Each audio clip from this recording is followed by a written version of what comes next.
You know, one of the worst bit of advice that I see floating around these days is saying, hey, you have to implement vitamin N. What the heck is vitamin N? I'll tell you what vitamin N is, what it stands for. No.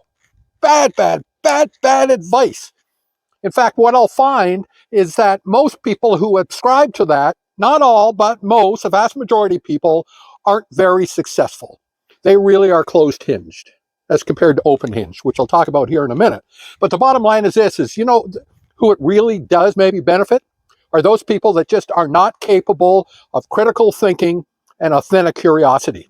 They walk past opportunity all the time because they're living in a state of fear and can't examine something that may be in front of them. I was like that as a young man going through. I was presented with opportunity several times, and I was too afraid to take advantage of it because what happens if it didn't work out and I was not capable? Not capable wouldn't be the right thing. I wasn't prepared to think through the opportunity that was being presented to me. One, of course, was one guy had a little business close to my office in Isla Vista, outside of Santa Barbara, UC Santa Barbara campus.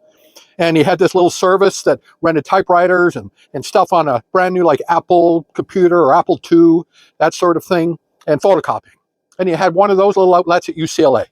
And he invited me, say, you know, if you've just got a few $1,000s, come invest with me and we could build this out together. And I was so petrified. I was such in a state of saying, but what happens if it goes wrong, right? Not thinking, what happens if it goes wrong? And I declined. And it went on to be a huge nationwide chain. It was called Kinko's. Kinko's was bought out by Federal Express years and years and years later. And good old Paul, that was his name, except it had all the markings of success. In fact, he had just purchased another place to live on East Beach in Santa Barbara. His main home was down in Ventura, Oxnard area. This was sort of like his beach getaway place, not far from where I lived. And I couldn't see it because I was living from a standpoint of trepidation rather than opportunity. I was closed hinged. Open hinged are people that look at opportunity, examine the opportunity from a standpoint of authentic curiosity and critical thinking, and then make the decision, does this serve me or is that opportunity big enough for me to risk? Closed hinge people will shut it down right away. No, no, no, no, no, no. Open hinge people will say, how could I make that work? And that's what I suggest to you. One of the things that I do as I examine people and work with them through all these years is stuff. Are they have a degree of authentic curiosity?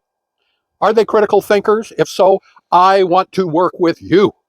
I want to help build even a bigger empire and legacy for you and your family and for myself as well too. But by God, closed hinge and vitamin N, no, will be the worst serving advice you could ever get from anybody. So you ever hear that from anybody? You just best turn around and walk away because you know what the nature of that person is.